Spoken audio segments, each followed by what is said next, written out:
Hi guys, good morning, no. So, kumusta kayong lahat, no? So eto, naisip ko lang 'no na mag-market review. Tinitingnan ko yung last last ko na market review, ang tagal na.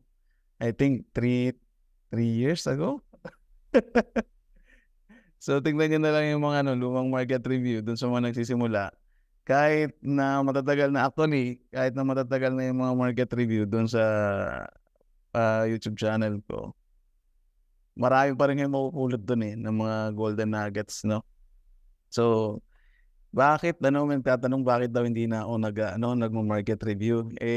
Ang sagot ko doon, sabi ko paulit-ulit lang kasi 'no, medyo repetition kumbaga sa sobrang dali, minsan nakaka-bored na tsaka madali lang talaga siya pagka ginagawa mo siya ng paulit-ulit. Sa una lang aabutin ka ng mga 20 minutes, 30 minutes or minsan 1 hour, 'no. Pero pagka ginagawa mo na siya ng paulit-ulit siguro makuha mo lang siya ng mga 10 minutes, 'no. Sige, tingnan natin yung pinaka-latest na scoring, 'no. So dito, i-reset ko lang yung Excel na ginagamit natin. So ito yung Excel na ginagamit natin pangkuha ng bias, i-reset ko lang siya, yan.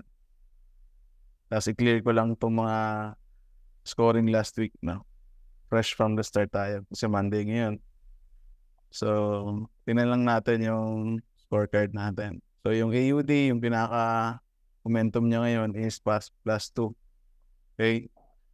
And then yung CAD is -3 pero merong +4. So kukuhanin natin yung +4, okey? Then -5 para sa euro, okey?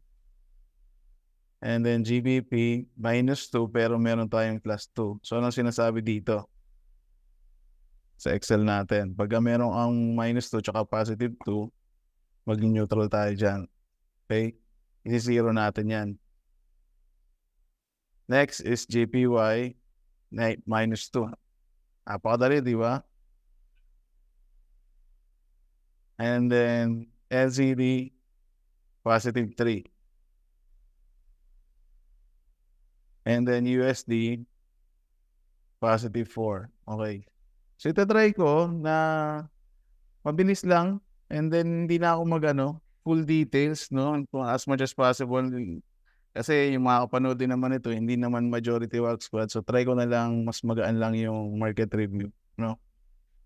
So ito na yung scoring natin as of now, pinaka-latest 'no, 9 AM Philippine time.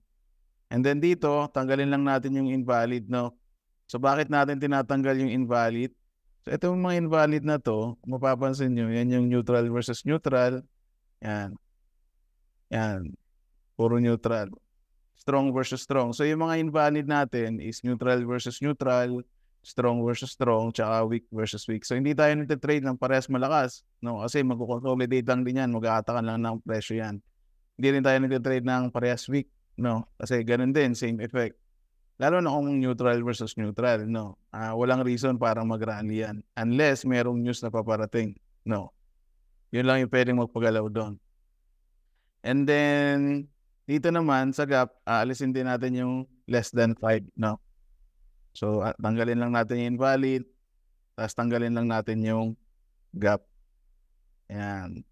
So, ang reason naman bakit tinatanggal natin yung gap na mas mababa sa 5, kasi pagka mas mababa na sa 5 yung gap, konting galaw na lang ng market mawawala na yung bias. Okey, yun yung reason doon, 'yan. So, tanggalin natin yung invalid, tanggalin natin yung gap.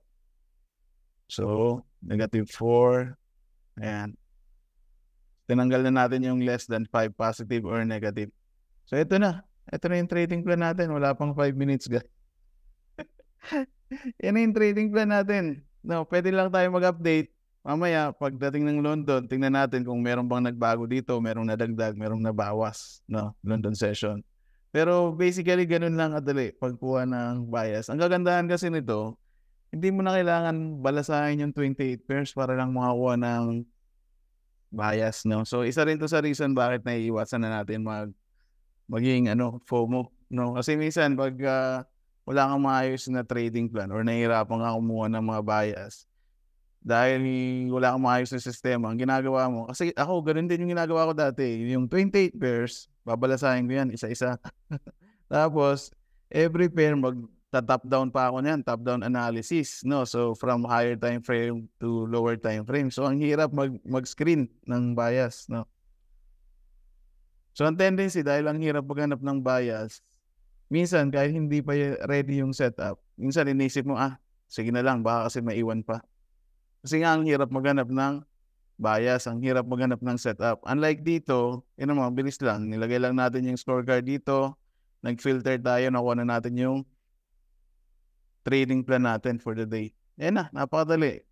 So ngayon, pupunta na lang tayo sa chart. Hindi na parang maghanap ng bias. Na-establish na natin dito eh. Ayan, naka-formula na yan. Nakikita nyo sa taas, naka-formula na yan. Na-establish na natin dito yung bias. Kung baka napag-partner na natin yung malakas versus mahina, or yung neutral versus malakas, or yung neutral versus mahina. Di ba? Kaya dito makikita nyo, yung CAD JPY, strong versus neutral. Ayan. Yung EuroCAD, weak versus strong. Pag tinignan nyo bakit naging weak versus strong yan, babalik ka ulit doon sa scoring. Ayan.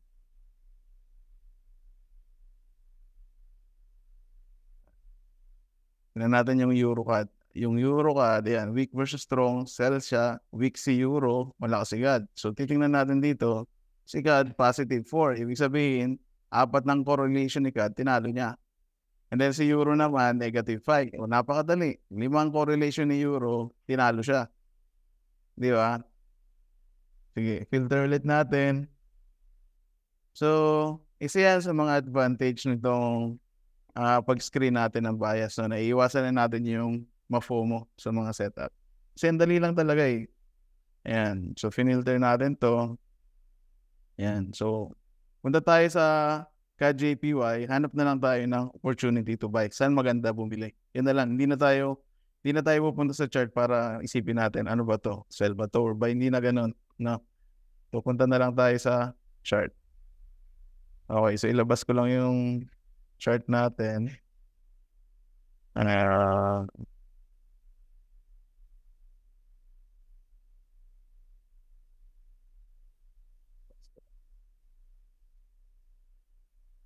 Ayan.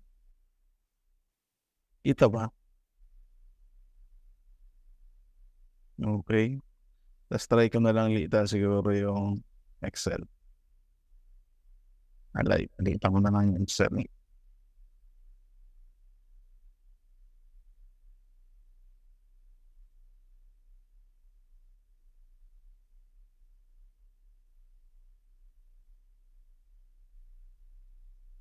Pasensya na guys, matagal na talaga ang panahon na hindi ko to kinakaligot na pagre-record ng ganito. Kaya medyo ga-adjust pa para hindi ko siya mapalintan. So sige, alternate na lang natin. So off ko muna tong Excel. So CAD JPY buy. Punta tayo sa chart. Ito ba? Yung chart natin.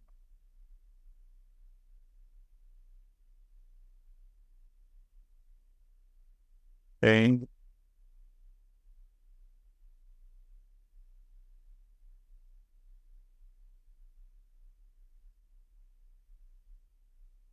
Ayan.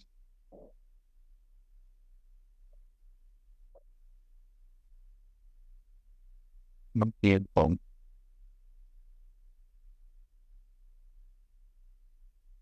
Hindi ko sure kung lumalabas yung MT4 eh. Wait lang Wait lang guys. Sige, by faith na lang na. By faith na lang na lumalabas yung nakikita niyo yung chart no? CAD JPY. Okay. So by yung signal natin. Ayan. Tapos gawin natin, pasok lang natin yung indicators natin, tapos i-refresh lang natin yung indicators natin. Ayan. Ayan. So gusto natin bumili kasi yun yung signal eh. No? So ngayon, yung mga wag lines na yan, ito yung mga possible opportunities na pwedeng mag-pullback yung market. No? So actually, dapat dito nakakuha na tayo ng pullback play. Diba? Gusto natin bumili. Dapat dyan nakakuha na tayo ng pullback play. Okay? Yan lang. So, gagawin natin, hindi tayo bibili dito. Walang structure dyan eh. Bibili tayo dito. Yan. Okay? So, ang priority natin, dahil na-establish na natin yung bias, is kung ano yung pinakamalapit na structure. No? Yan yung priority natin hanapan ng setup. So, galing dito, papunta dito. Tapos galing naman dito, titingnan natin saan naman yung magandang TP. In this case, ito yung pinaka-initial na resistance, no? 111 pips. So, yun yung setup natin. Yan. So, ito na yung risk natin. Okay? So, yung rule of thumb natin, pagka more than 100 pips yung TP, nag-1:3 na tayo, yung ratio natin. 111 pips, so mga 33, 34. Yan. Eh, boss, what if ganito, no? What if na SL ka? Ganyan. Na SL ka. Tapos bumalik ulit yung market sa taas. Ganyan. Kung meron pa rin bias, magre-re-entry lang tayo. No, let's say kung meron pa rin bias, re-entry ka lang. Dito ka naman mag-pull back trade. Hanggat merong bias, magre-re-entry ka lang ulit. Okay? Kasi na-establish na natin dito yung buy bias natin. Okay? Strong versus neutral tayo dito. Okay? Re-entry lang basta merong bias. Okay? So, next signal tayo. Tingnan natin.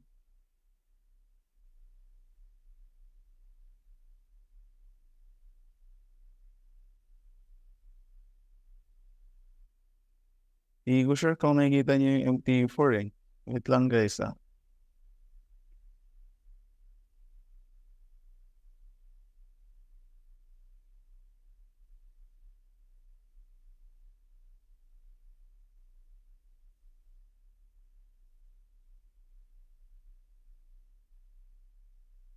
Excel. So next bias natin is Euro AUD. Okay, sell naman tayo. Punta tayo sa Euro AUD.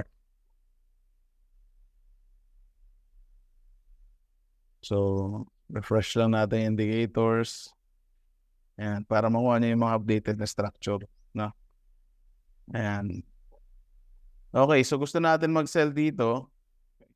So, yung pinakamalapit na structure dito is eto.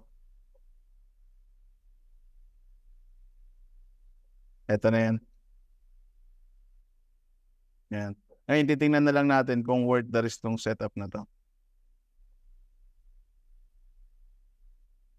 Galing dito, punta dito. 63 pips. So, pwede tayo dito mag 1:2. Kasi ang rule natin, pag less than 100 pips naman, 1:2 lang yung ratio natin. Okay? So, kalahati niyan, ito yung kalahati niyan. Yan na, napakadali. Kasi establish na natin yung bias natin dito is pababa. Diba? Mahina si Euro, -5. Ayan o, -5 si Euro.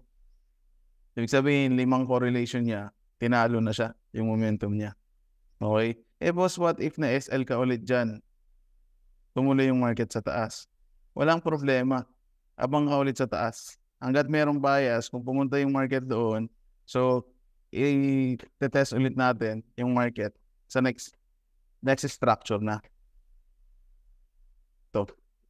Pwedeng ganyan yung TP mo, no? Up to logical TP, or pwedeng immediate structure lang din. No? So, depende kung anong nilalaro nyo risk management. No? Kung ito yung TP nyo, gagawin nyo lang yan, no? Tanggalin nyo muna to. Gagawin nyo lang yan, let's say, sukatin natin dito. 237. So, i-divide lang natin yan. So, ang rules natin, pagka less than 100 pips, 1:2. Less than 200 pips, 1:3. Pagka less than 300 pips, 1:4. So, dahil less than 300 pips to, divide 4 tayo dito. Okay? Yan. So, kuha ka lang nito. Pwede kang gumamit ng formula sa Excel, mas madali. Ay, sorry. O pwedeng i-buy box mo na lang dito. Kalahati nito. So, yun yung SL natin. Diyan. Okay. Ratio base yung SL natin. Okay. Yan. Kailangan nyo lang gawin dito. Pagka, let's say, for example, nakuha natin yung pullback. No? Kuha natin yan. Tapos, nandito na yung market. Andito yung TP natin. Ang gagawin nyo lang, dahil possible structure to. No? Possible na mag-bounce yung market dito sa structure na to. Gagawin nyo lang, i-move nyo na yung SL yung sa positive side. No? Kumbaga, kung merong swing dito na nabuo, mas clear. Let's say ganyan. Kasi hindi naman diretso yan eh. Kasi ganyan. I-trail nyo na lang sa swing. Swing base na lang yung maglalagay ng kasi nandiyan na yung market. No? Ilagay nyo na lang siya sa pinaka-latest na swing. Ito na. At least, kung hindi man siya tumuloy dyan, no? At least, protektado na yung profit swing. Okay? Next. Diba? Boring. Alam niyo na kung bakit hindi ko siya ginagawa ng paulit-ulit dito sa market review, no? Ganun ka boring yung wag system. Kaya kung ayaw nyo ng boring na system, huwag kayo sasali sa wag system. Ay, nako. Next. Excel. Tingnan natin. Susunod. EuroCAD. Tingnan natin. So, EuroCAD, sell tayo. Okay? EuroCAD. Pupunta tayo sa EuroCAD. So, default. Yan. So, sell pa rin tayo dito. Ayun, tingnan nyo. Nung na-break niya, huwag nyo habulin. Ito, nung part na to. Nag-break siya. Huwag nyo habulin. Hintayin nyo mag-correct yung market. Kasi magpupullback pa rin yan eh. So, nag-pullback siya doon. Dapat dito nakuha natin siya. Pero kung hindi mo natin siya nakuha dyan, walang problema. Hindi pa rin natin siya habulin dito. Pullback play pa rin tayo to sell dyan. Gets nyo? Halimbawa, dito. Ganyan, nabutas na. Hintayin nyo pa rin. Mag-pullback siya doon sa possible structure. No? Kung hindi mo man ito nakuha, let's say, ayan, dyan ka sa limit, sa guide na yan, kinapos, pwede ka lang, hintay ka lang ulit. Di ba? Pwede yan. Merong mga wag squad ang ginagawa nila. Dahil nakaka-experience sila ng kapos all the time. Kumbaga, laging kiss yung, yung price, no? Ginagawa nila, naglalagay sila ng pending order ng mas mataas ng konti. Ganyan. Ayan. So, punta tayo dito. Gusto natin mag-sell, pero ito lang talaga yung pinaka-immediate na possible pullback area. Yan lang talaga. Based on structure natin, yan talaga. So, gagawin natin, sell na tayo dito. Ito, gamitin na lang natin ito. Ginagawa kong sausawan ito minsan eh. Itong wag box. Yan.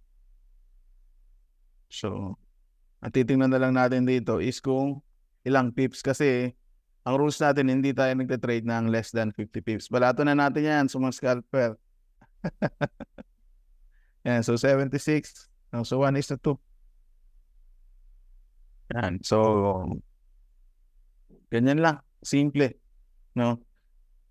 Ganyan lang kasimple. Okay. Next is Excel. Labas ulit natin yung Excel.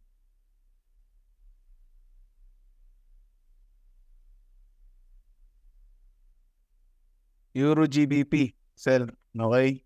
Euro GBP.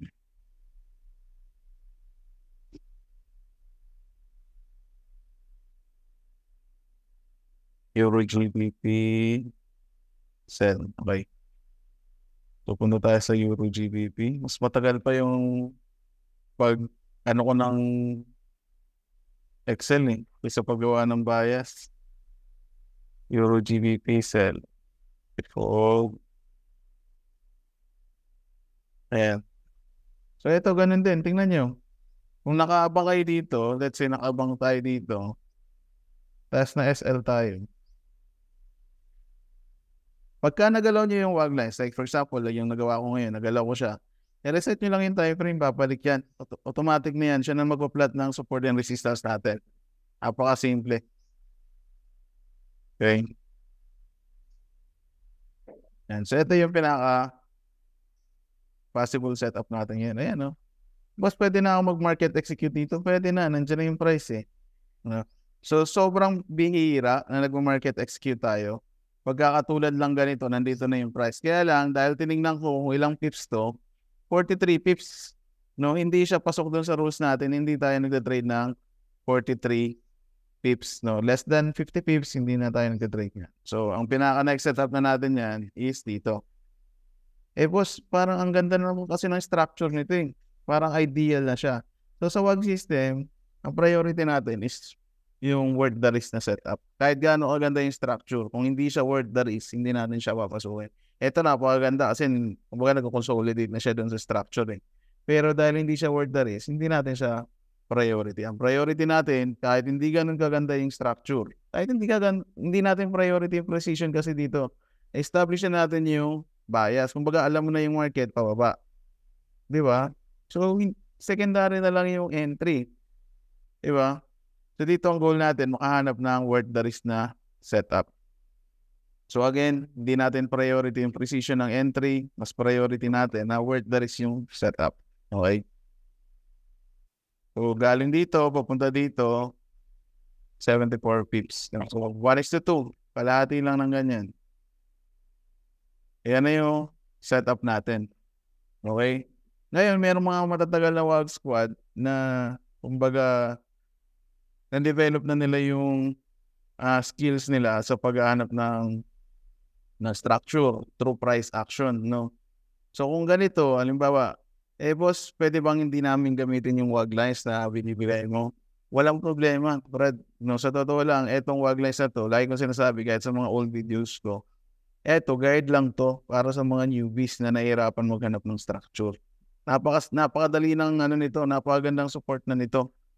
Kumbaga, napakagandang tools na to para sa mga newbie. Pero kung ikaw ay trader, asa ka na sa price action sa paghanap ng structure, wala naman kasing problema sa price action sa totoo lang. Ang kulang lang talaga sa price action is bias. Yun lang ang kulang doon. 'Di ba? So kung ikaw ay trader na mas preferred mo gamitin yung price action kaysa sa WAG lines, walang problema. Gamitin mo basta ang pinaka-core discipline natin, worth the risk yung setup. Okay? Yan na yung setup natin dyan. Okay, balik tayo dito sa Excel.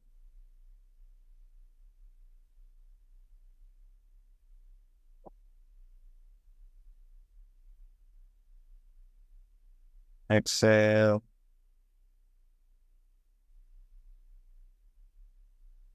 Okay. Anong susunod?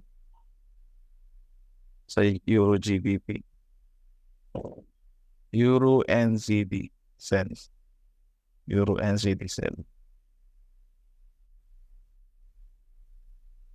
Okay. Euro NZD.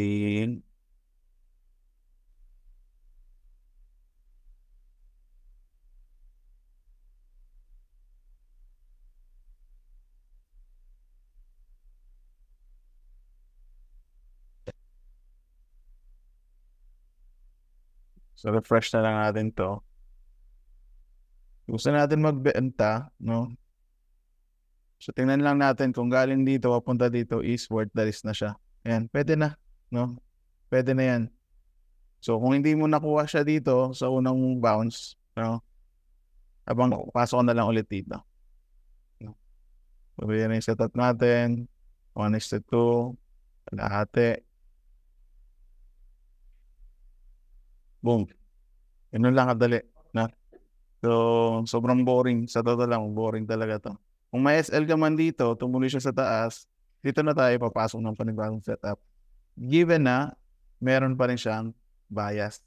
Okay? Kasi ang priority natin dito, bias. Kahit gaano kaganda yung structure niyan, kung walang bias yan, no, hindi natin iti-trade yan. Okay? So tingnan nyo na lang kung ilan yung pips.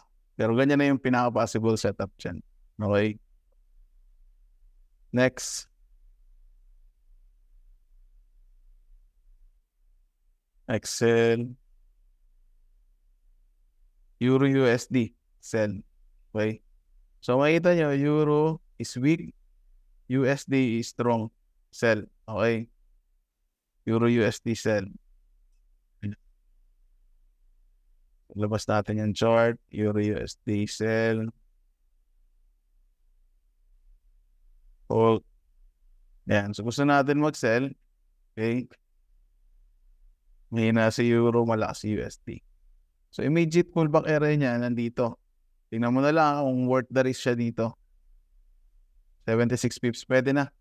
Pwede na tayo mag-risk dito. 1:2.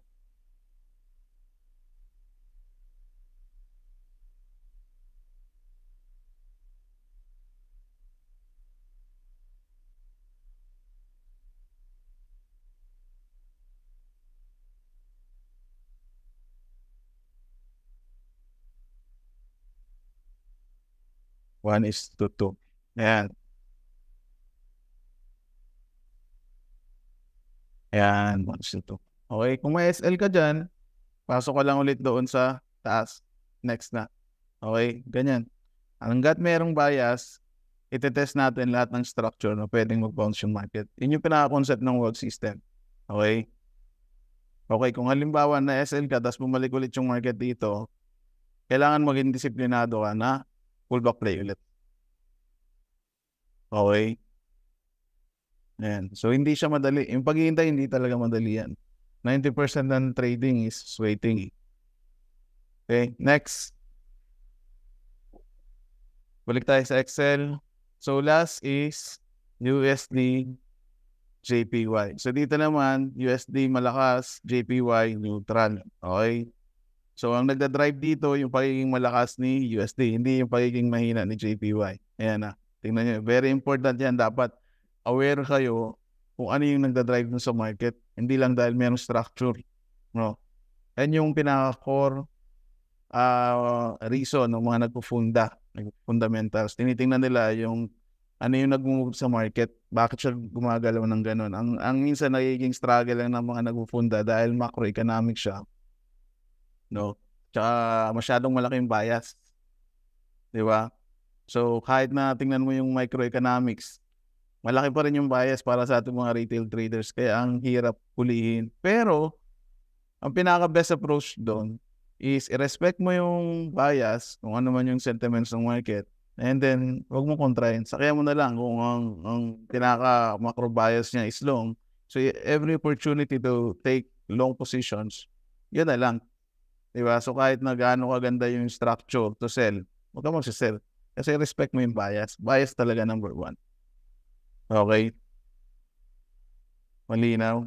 So, dito, Euro USD, strong, no? Weak versus strong. Ang nagda-drive dito, dalawa. Di ba? Dito, nagda-drive sa USD JPY, isa lang.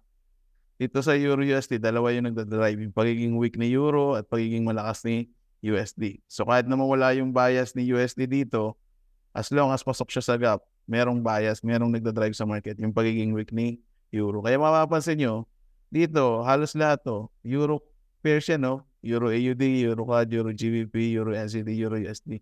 Ibig sabihin, majority ng malalaking players, naka-short sila sa Euro. Ngayon, kung naka-short sila sa Euro, bakit ka magbabay? Bakit tayo magbabay?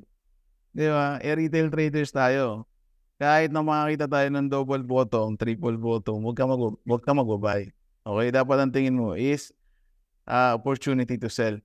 Di ba? So, doon na pumapasok yung mga, tingnan mo, kung makakita ka ng double top, okay, good to sell. Kasi respect siya sa bias eh. Kung makakita ka ng triple top, okay, good to sell. Pero kung makakita ka ng double bottom, hindi siya naka-inline dun sa bias. Di ba? So, napakaganda ng price action kung meron siyang nire-respect na bias. Okay? So, punta na tayo sa USD JPY. USD JPY. Session na kayo guys kasi ang tagal ko na talagang hindi ginagawa to. Almost 3-4 years na kung titingnan nyo yung last video ko. Kaya medyo nangangapa ako dito sa Streamlabs. Streamlabs yung gamit ko eh. And USD JPY.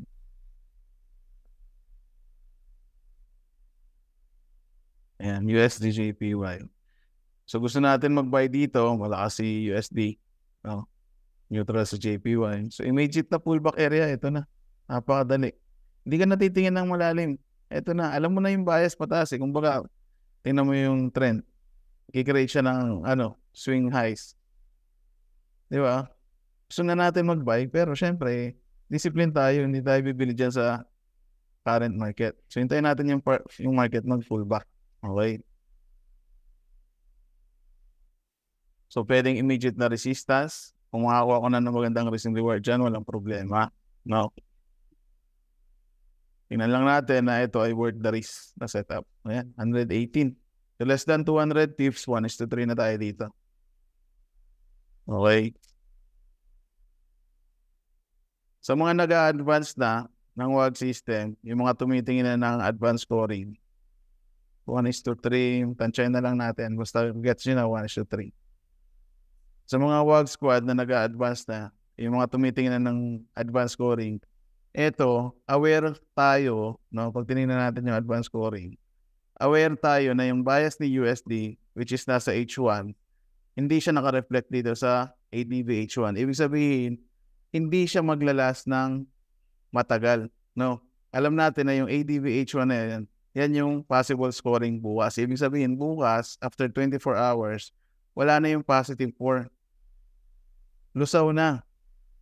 Lusaw na siya, positive 4. Ang positive 4 mo ngayon na nasa H1, hindi yan maglalas hanggang bukas. Kasi bukas, ang transition natin is H1 na 0. Yan na yung magiging scoring niya bukas. Yan yung purpose ng advanced scoring.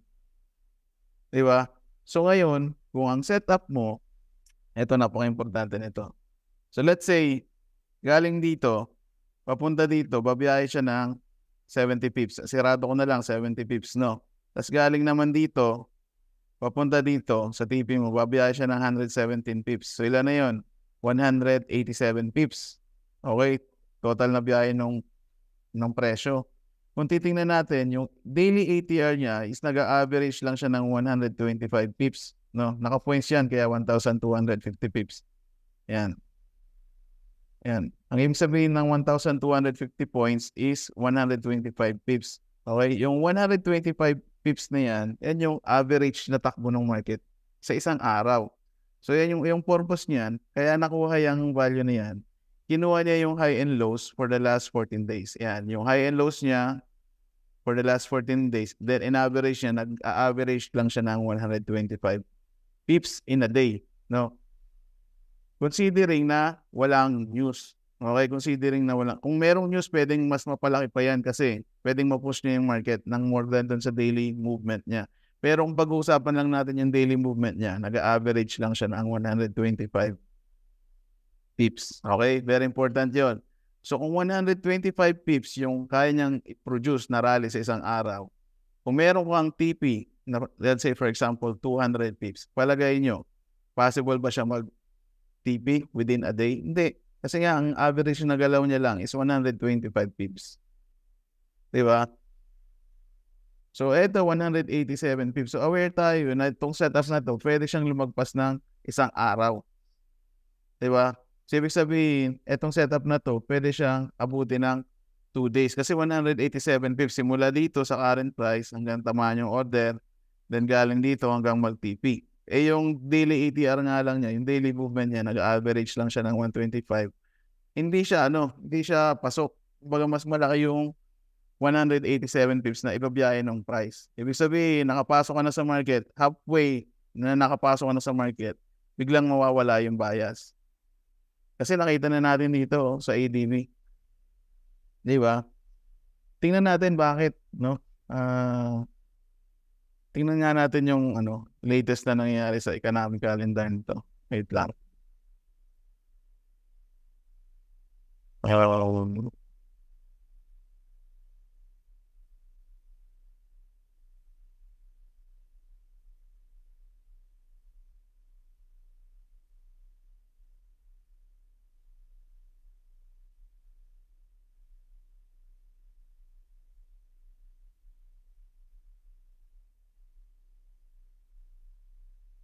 Tingnan natin. Dahil investing. Okay. Ano ko ba i-share ko? Wait lang guys ha. Ipapasok ko lang siya. Mag-add lang ako ng source. Window capture. Forex calendar. Meron na pa ako. Sa Forex calendar.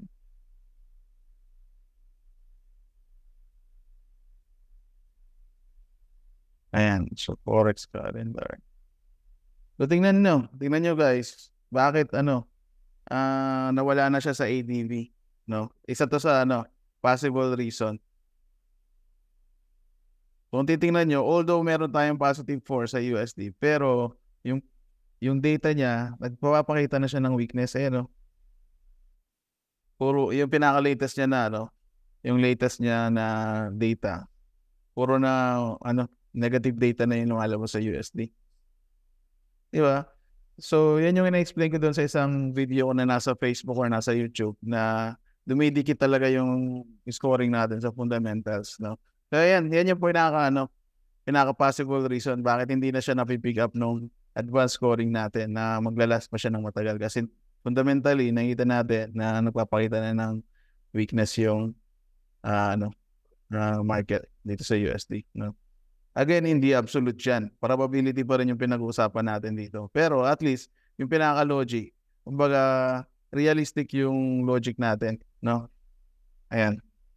So, we'll see. Mamaya, may pumasok na positive dito na data, pwedeng lumabas yung advanced scoring, no? Kung one squad kayo na hindi pa natin nare-discuss yung advanced scoring, maghintay lang kayo. Darating tayo dun. Okay? Ayan, napakaganda. So, Forex calendar o balik tayo dito sa chart. Ayan na. Ito na yung pinaka-setup. Inabot pa tayo na sa oras. Ang plano ko lang 10 minutes lang no? So, yan lang guys, no? Hopefully, yung mga nangungulit sa akin na mag-market review, no? Ayan, napagbigyan ko na kayo. And then, pagka nakaluwag-luwag, try natin mag-group, no? Group market review para at least yung mga questions nyo, on the spot, masagot natin, no? So, actually, itong ginawa ko na to, ito rin yung ginagawa ng mga Wild Squad 5 years ago, 6 years ago, dyan sa YouTube, no? Sabi ko nga, ulitin nyo lang yan. Ang dami nyo makukuhang golden nuggets dyan, no? Alright, guys. God bless, no? And hopefully, this week, no, makabawi tayo sa market. Alright? God bless. Bye.